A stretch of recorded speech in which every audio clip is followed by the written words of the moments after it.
Through the periscope of the Japanese submarine I-36, Lieutenant Commander Takeshi Matsumura witnessed something that would fundamentally challenge every assumption Tokyo had made about American industrial capabilities. The date mattered less than what his eyes were recording in that moment, scanning the American anchorage with mounting disbelief.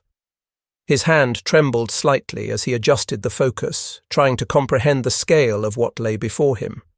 The American fleet anchorage wasn't simply a collection of warships at rest. Instead, Matsumura found himself staring at what could only be described as a complete industrial metropolis floating upon the Pacific waters. His training at the Imperial Naval Academy had prepared him for many scenarios, but nothing in those years of instruction had suggested the possibility of what now filled his field of vision.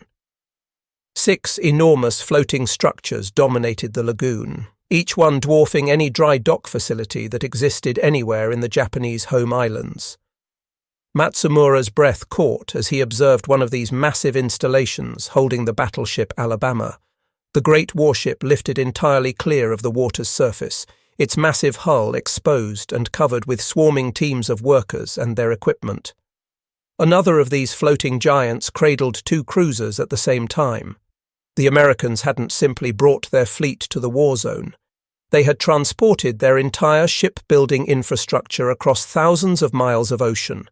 The notebook tucked into Matsumura's breast pocket would soon contain sketches and detailed observations that would send shockwaves through the Japanese high command when they finally reached Tokyo. That night, as Matsumura composed his coded transmission to headquarters, he wrote words that would echo through Japanese naval planning offices for months to come. The Americans were repairing their damaged vessels faster than Japanese kamikaze pilots could inflict damage upon them. This wasn't warfare as the Imperial Navy understood it. This represented a mathematical equation that Japan simply could not solve or overcome. The structures Matsumura had observed through his periscope were auxiliary floating dry docks from the AFDB series, each one manufactured in sections at different American shipyards, scattered across the continental United States, then towed piece by piece across the vast Pacific to be welded together like enormous steel jigsaw puzzles at forward locations. AFDB-2 alone measured 927 feet in length and possessed the capability to lift 90,000 tons of dead weight. When fully manned and operational with its complement of 600 personnel, the facility contained complete machine shops, working foundries, comprehensive electrical repair facilities, and storage capacity for 65,000 gallons of fuel oil. The dock generated all its own electrical power, distilled its own supply of fresh water, and operated with the organized efficiency of any major naval shipyard located on American soil. What Lieutenant Commander Matsumura couldn't possibly observe from his submerged vantage point were the additional revelations that would have completely shattered Japanese naval doctrine had he known their full extent. Scattered across the breadth of the Pacific Theatre, 7 major advanced base sectional docks and 31 smaller auxiliary floating docks were transforming every captured atoll and island into a potential equivalent of Pearl Harbor itself. 3 weeks before the attack on Pearl Harbor launched the Pacific War, Vice Admiral Osami Nagano had stood before his colleagues in the conference room of the Japanese Naval General Staff headquarters in Tokyo, presenting what appeared to be flawless final war plans. The calculations seemed mathematically sound and strategically reasonable. American naval infrastructure on the Pacific coast consisted of 8 major shipyards. The facility at Mare Island in California could handle simultaneous work on 4 capital ships. Puget Sound Naval Shipyard up in Washington state could manage 3 such vessels at once. Pearl Harbor's facilities in Hawaii, the closest American base to the anticipated war zone, might handle perhaps 6 major repairs simultaneously under optimal conditions. The mathematics appeared to favor Japanese strategy. If Imperial forces could successfully damage or sink 20 American capital ships during the first 6 months of conflict, the Americans would require at least 18 months to complete repairs and construct replacements. Damaged vessels would need to steam 3,000 miles back to the Pacific coast of the continental United States. The journey alone consumed 2 weeks in each direction, removing ships from combat operations for multiple months. Admiral Isoroku Yamamoto, despite his private reservations about initiating war against the United States, had approved these estimates. His operations officer, Commander Kameto Kuroshima, had prepared extensive charts demonstrating American industrial capacity. The United States had produced 1.5 million tons of merchant shipping during 1941. Japanese shipyards had produced 400,000 tons during the same period. Naval construction represented something different, Kuroshima insisted during his presentations. Warships required specialized facilities, highly skilled workers with specific training, and particular materials not needed for merchant vessels. The bottleneck constraining American naval repair wouldn't be raw industrial power or manufacturing capacity, but rather dock space and dedicated repair facilities. The Japanese High Command had never imagined the possibility that Americans would simply construct entirely new shipyards and then float those facilities directly to the battle zone itself. The history of American floating dry docks traced back to commercial necessity and earlier innovation. During 1927, the United States Navy had commissioned its first self-propelled floating dry dock, designated YFD-2. Unlike traditional fixed dry docks carved from granite and reinforced concrete, floating dry docks operated on fundamental ballast principles familiar to any submarine officer. Pump water from the ballast tanks and the structure rose. Flood those same tanks and the dock sank beneath the surface. A damaged ship could sail directly over a submerged dock, which would then be pumped out to lift the vessel completely clear of the water for hull repairs. By 1940, American naval planners recognized that this technology, if scaled to massive proportions and made genuinely mobile, could eliminate geography as a limiting constraint in naval warfare. The Bureau of Ships initiated what seemed like an impossible program even to experienced American engineers. They would build floating dry docks large enough to handle battleships. These facilities would be constructed in transportable sections for ocean transit. The design would allow them to operate independently in the most remote locations imaginable. The Advanced Base Sectional Dock Program represented American industrial organization expressing itself at its most audacious and ambitious. Different sections would be constructed at different facilities across America. Section A would be built at Everett Pacific Shipbuilding up in Washington State. Sections B and C would come from Chicago Bridge and Iron Company facilities in California. Sections D through G would be fabricated at Mare Island Naval Shipyard. Each individual section weighed 3,850 tons and measured 93 feet in length, 165 feet in width, and 75 feet in depth. 10 sections welded together would create a floating dock capable of lifting a full Iowa-class battleship entirely out of the water. The engineering challenges appeared almost insurmountable to the teams assigned to solve them. Each section needed sufficient structural strength to withstand Pacific storm conditions during the long towing journey across open ocean, yet had to be machined with precision, allowing it to be welded to neighboring sections with tolerances measured in mere millimeters. The ballast systems installed in each section had to operate in perfect synchronization with all the others.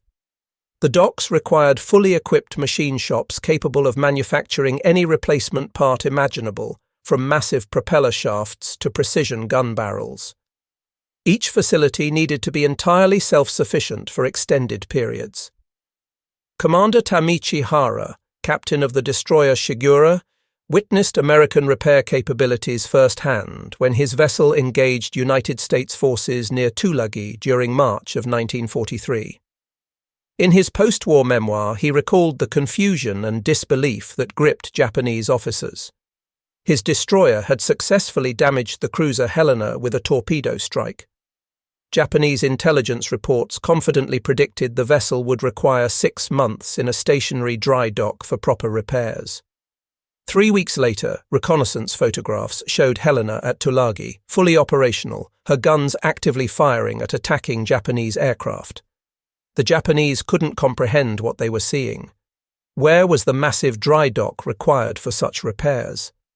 Aerial reconnaissance showed only empty ocean and small coral islands. The Helena had been repaired by ABSD-1, assembled at Espiritu Santo just weeks before the engagement. The massive floating dock had lifted the 10,000-ton cruiser completely clear of the water, repaired the 20-foot gash torn in her hull, and returned her to active service in just 19 days. The identical repair performed at Yokosuka Naval Arsenal in Japan would have consumed at least 4 months under optimal conditions. Captain Hara's confusion reflected a fundamental misunderstanding that plagued Japanese naval planning throughout the entire war. Japanese military thinking conceived of naval bases as fixed installations with permanent facilities constructed over decades of patient work. Yokosuka Naval Arsenal, Japan's premier shipbuilding and repair facility, had been under continuous construction and improvement since 1866. The Americans had somehow created equivalent capability in merely 6 months and then floated that capability directly to the front lines of active combat. Admiral Chester Nimitz grasped immediately how floating dry docks transformed the fundamental arithmetic of attrition warfare. In a detailed memorandum to Admiral Ernest King, dated January 15, 1943, Nimitz articulated the strategic revolution with characteristic clarity. The availability of floating dry docks in forward areas fundamentally altered the correlation of forces in ways that traditional naval calculation couldn't capture. A damaged ship repaired in 3 weeks at Ulithi versus 3 months back in San Francisco represented not just a time savings, but a 4-fold increase in available force strength across the entire theatre of operations. The Japanese High Command discovered this new reality gradually, through accumulated evidence that defied their original calculations. The Battle of Santa Cruz in October 1942 had inflicted severe damage on the carrier Enterprise. Japanese naval intelligence estimated 6 months minimum for proper repairs to such extensive damage. The Enterprise reappeared in active combat operations after merely 30 days, having been repaired at New Caledonia by the destroyer tender Vestal, working in cooperation with advanced base facilities assembled on location. Rear Admiral Matome Ugaki recorded his bewilderment in his private diary. The enemy's repair capabilities exceeded Japanese intelligence estimates by factors that defied explanation. Ships that Japanese forces had confirmed as severely damaged were returning to battle before Japan's own lightly damaged vessels could complete repairs at home facilities. By early 1943, the United States Navy operated an extensive network of floating repair facilities that had transformed the entire Pacific theater into American-controlled territory. Advanced base sectional docks had been established and were operating at Espiritu Santo, Ulithi, Leyte Gulf, and Manus. Smaller floating dry docks serviced destroyers and submarines at dozens of additional locations scattered across captured atolls and islands. The construction statistics alone revealed Japan's increasingly hopeless strategic position. Mare Island Naval Shipyard was simultaneously producing multiple ABSD sections while building brand new destroyers and cruisers on adjacent slipways. The facility employed 46,000 workers operating 3 complete shifts 24 hours every day. During just 18 months, Mare Island alone produced more floating dry dock capacity than Japan's entire permanent dry dock infrastructure accumulated over 80 years of development. Lieutenant Commander Haruki Iki, a trained naval architect working at Yokosuka Arsenal, conducted a comprehensive analysis of American repair capabilities during early 1944.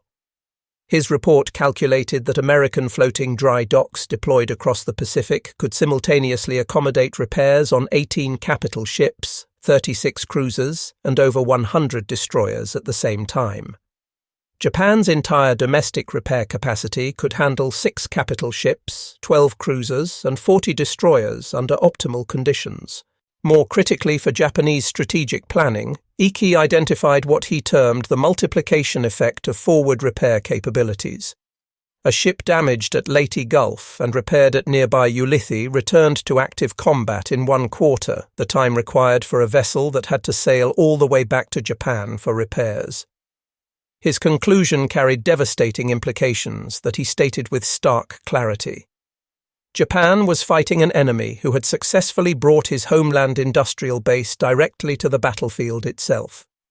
Japanese forces simply could not sink American ships faster than the Americans could repair them and return them to service. The floating dry docks achieved their first truly spectacular public demonstration during the invasion of Kwajalein in February 1944. The battleship Maryland absorbed kamikaze hits that tore a 40-foot hole in her main deck. Traditional naval doctrine would have required sending her back to Pearl Harbor, removing the vessel from combat operations for multiple months. Instead, Maryland sailed just 240 miles to Majuro Atoll, where AFDB-2 was waiting and fully operational. The massive dock, commanded by a Commander Joseph J. Rochefort, who was not the famous intelligence officer of the same name, submerged its working deck beneath the surface, allowing Maryland to carefully position herself over the precisely placed keel blocks. Within 4 hours, powerful pumps had expelled 8 million gallons of seawater, raising the 45,000-ton battleship completely clear of the ocean surface. Captain Yoshitake Miwa, commanding submarine Fein 184 on patrol in the area, observed this operation and immediately radioed headquarters in Tokyo. Maryland was entering the floating dock at Majuro. Extensive damage was clearly visible to observation. His estimate indicated minimum 3 months would be required for proper repairs to such severe damage. 3 weeks later, Maryland departed Majuro under her own power with full combat capability obviously restored. Captain Miwa's follow-up report carried an almost desperate tone. The Americans had somehow made time and distance strategically irrelevant. Commander Mochitsura Hashimoto of submarine the 58 later wrote about the psychological impact of this phenomenon on Japanese submariners. Japanese submarines would successfully attack an American carrier or battleship, carefully calculate the months that would be needed for proper repair based on known damage, only to encounter that exact same ship weeks later in fully operational condition. It felt like fighting against mythical creatures from ancient legends that possessed the ability to heal their wounds instantly. AFDB-7, operating at Leyte Gulf, demonstrated complete overhaul capability when it received the carrier Franklin after that vessel suffered devastating kamikaze damage during March 1945. Franklin had absorbed the most severe damage of any American carrier that ultimately survived the entire war. 807 sailors had died in the initial attack and subsequent fires. Standard naval procedure would have classified Franklin as a total constructive loss not worth the effort of repair. But AFDB-7's crew of 1,000 included certified specialists in every conceivable aspect of ship construction and repair. They operated continuous shift schedules that literally never stopped, working around the clock. Master Chief Petty Officer William Delaney later provided testimony about the operation. The crew essentially rebuilt that ship from the inside out, he explained. In a stationary yard with full facilities and unlimited resources, it would have represented a 6-month job at absolute minimum. The floating dock crew completed the work in 11 weeks while operating in an active combat zone subject to air attack. Lieutenant Commander Sadao Kusaka flew reconnaissance missions over American advance bases throughout 1944. His April report revealed the depth of strategic shock rippling through Japanese naval aviation. He had observed Ulithi anchorage in extensive detail during a high-altitude mission.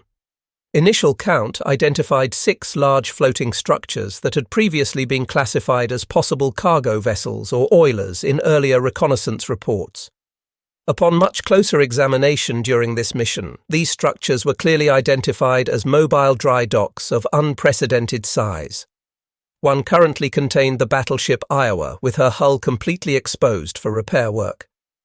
American maintenance capacity wasn't fixed to geographical locations, but had become genuinely mobile. The Americans were literally bringing their industrial bases with them as their forces advanced. Admiral Soemu Toyoda, who had assumed command as Commander-in-Chief of the Combined Fleet following Yamamoto's death, received these accumulating reports with growing desperation about Japan's strategic position. At a staff meeting during May 1944, he presented his senior officers with the brutal reality of inevitable defeat. If the Americans could repair their ships 3 times faster than Japanese forces could, then Japan would need to sink 9 enemy ships for every one Japan lost just to maintain equilibrium. This mathematical requirement was simply impossible to achieve. Japan was being defeated not by American ships or sailors, but by American floating steel and superior industrial organization. Each dock section included complete living quarters designed for its assigned crew, equipped with bunks, full galleys for meal preparation, and comprehensive medical facilities. Seaman First Class Robert Leckie, assigned to AFDB-3 at Manus, later described daily life aboard these unusual floating installations. Here they were, thousands of miles from home, living aboard this massive steel structure floating in the Pacific. The crew held regular movie nights projected against the dock walls. When no ship occupied the dock, baseball games were organized on the bottom floor. They weren't simply repairing damaged ships. They represented a floating piece of American homeland transplanted to the war zone. The food served aboard floating dry docks became legendary among sailors throughout the Pacific Fleet. While combat ships subsisted on Spam and reconstituted powdered eggs, the dry docks maintained extensive frozen food lockers and operated full bakeries with trained bakers. AFDB-2's Thanksgiving dinner during 1944 served 2,000 complete turkey dinners with all traditional accompaniments to crews of damaged ships currently under repair. Vice Admiral Takeo Kurita experienced the strategic impact of floating repair facilities firsthand during the Battle of Leyte Gulf in October 1944.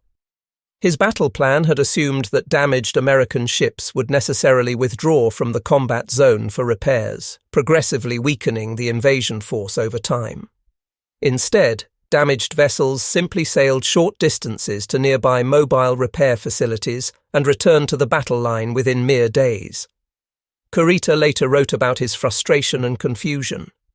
Japanese forces would inflict significant damage on an American cruiser, reasonably assume that vessel was eliminated from combat for weeks, only to face that exact same ship actively fighting just 3 days later.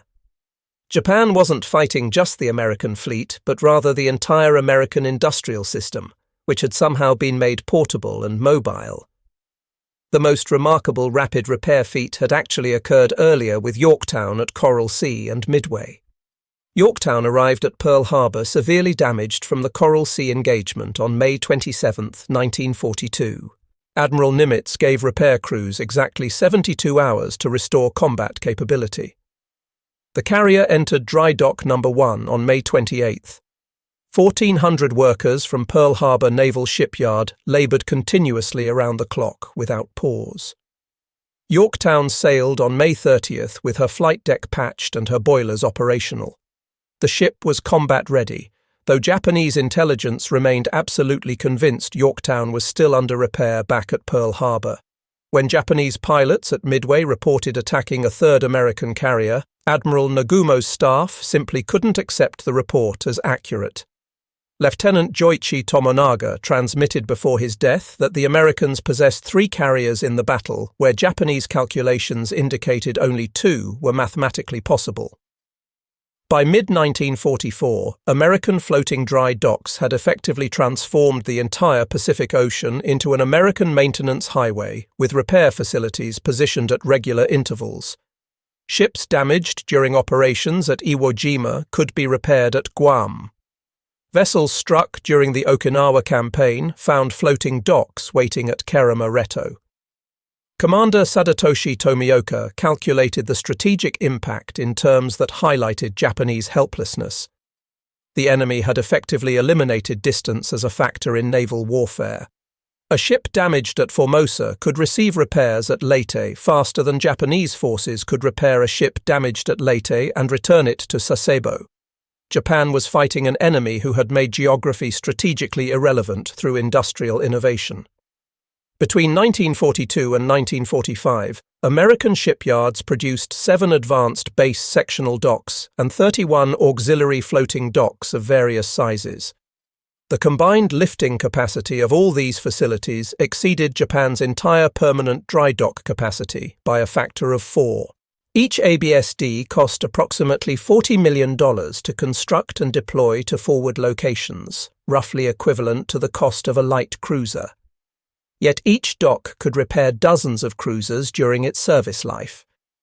Rear Admiral Kizo Kimura captured the psychological impact in his private diary. The Americans were constructing floating dry docks the size of city blocks and then towing them across the Pacific Ocean as if already certain of ultimate victory. They were building the infrastructure of peace while Japan was still desperately fighting the war itself. Chief Petty Officer Marcus Thompson worked as a hull repair specialist on AFDB-2, having completed 18 months of intensive training at Mare Island before deployment. His specialized team of 40 master welders could repair torpedo damage that would have challenged the capabilities of major shipyards back in the States. Thompson recalled after the war that they had become artists of destruction repair. A destroyer arriving with her bow completely blown off presented no insurmountable challenge. The team would fabricate an entire new bow section in 5 days flat. The medical facilities maintained aboard floating dry docks added significant strategic value beyond pure ship repair. Each major dock included a fully equipped hospital with operating rooms and surgical staff. Dr. Lawrence Steinberg served as Chief Medical Officer on AFDB-1 and performed over 200 major surgical procedures during his deployment, treating both combat casualties and industrial accidents. During November 1944, submarine Lefebvre 365 received specific orders to penetrate the defences at Ulithi and attack the floating dry docks rather than targeting warships directly. The mission reflected changing Japanese priorities and growing recognition of the dock's strategic importance. The submarine was detected and destroyed before reaching Ulithi, becoming one of 6 Japanese submarines lost while attempting to attack floating repair facilities. The only partially successful Japanese attack occurred on April 22, 1945, when Lieutenant Saburo Shimbo and Ensign Chuhei Okubo, flying at 14,000 feet altitude, managed to damage ABSD-2's Section G during a kamikaze attack. The dock's crew completed all necessary repairs within 3 days and returned to full operational status. Commander Masataka Okumiya conducted analysis of these failed attacks and reached a disturbing conclusion from the Japanese perspective. Japanese forces could occasionally inflict damage on individual warships, but the floating dry docks seemed to multiply like living organisms reproducing themselves. The docks weren't simply floating repair facilities, but rather floating factories that possessed the capability to reproduce their own capacity through repair and expansion. The Okinawa campaign from April through June 1945 witnessed the most concentrated damage infliction of the entire war. Over 400 American ships sustained damage from kamikaze attacks during this brutal campaign. A fleet of floating dry docks positioned at Karama Reto operated continuously throughout the battle, sometimes lifting damaged ships for repair while still under active air attack. Captain Toshiyuki Yokoi, commanding kamikaze operations from land bases, recorded his growing despair in official reports. Japanese pilots were sacrificing their lives to damage American ships, only to see those exact same vessels returning to combat within days. The floating dry docks represented some kind of American industrial magic that Japanese forces had no effective counter for. Of 404 ships damaged during the Okinawa campaign, 387 returned to full operational status without ever returning to permanent bases in Hawaii or on the American West Coast. The destroyer Laffey, struck by 6 separate kamikaze aircraft on April 16th, was fully operational again by May 1st. Captain Minoru Genda reviewed captured American planning documents after the war concluded and was stunned by what he discovered. The Americans had intended to deploy 12 major floating dry docks and 40 smaller ones to Japanese home waters for the planned invasion. Even if Japanese forces had managed to damage half the American fleet on a daily basis, the Americans could have repaired those ships faster than Japanese gunners could reload their weapons for follow-up attacks. Working with battle-damaged ships meant handling unexploded ordnance and exposure to toxic smoke from fires. On AFDB-3, 7 workers died when a weakened bulkhead suddenly collapsed during repair operations on the heavy cruiser Pittsburgh. Yet crew morale aboard the floating docks remained consistently high throughout the war. The official motto of AFDB-2, painted in letters 10 feet high along the side of the structure, read simply, "We keep 'em fighting." Admiral Soemu Toyoda's post-war interrogation by American officers identified 3 decisive factors that he believed had led to Japan's ultimate defeat. American submarine warfare had strangled Japanese supply lines. Fast carrier task forces had achieved air superiority, and floating dry docks had made American naval power essentially indestructible. Regarding the third factor, Toyoda stated with remarkable candor that American floating dry docks had killed the Japanese Navy as surely and effectively as American bombs and torpedoes. The Americans had made time and distance strategically irrelevant. They had successfully brought their homeland's complete industrial power directly to Japanese home waters. Between 1943 and 1945, American floating dry docks performed 1,847 major ship repairs and 8,234 minor repairs across all Pacific locations.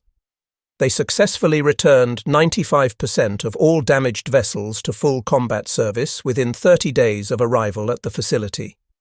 Commander Joseph Rochefort, the intelligence officer whose code-breaking efforts had helped secure victory at Midway, offered his perspective on the strategic impact. The Japanese leadership believed they were fighting against American ships and American men. They were actually fighting against the entire American industrial system, which had been successfully made portable and deployable. Every floating dry dock represented Detroit and Pittsburgh made manifest in floating steel.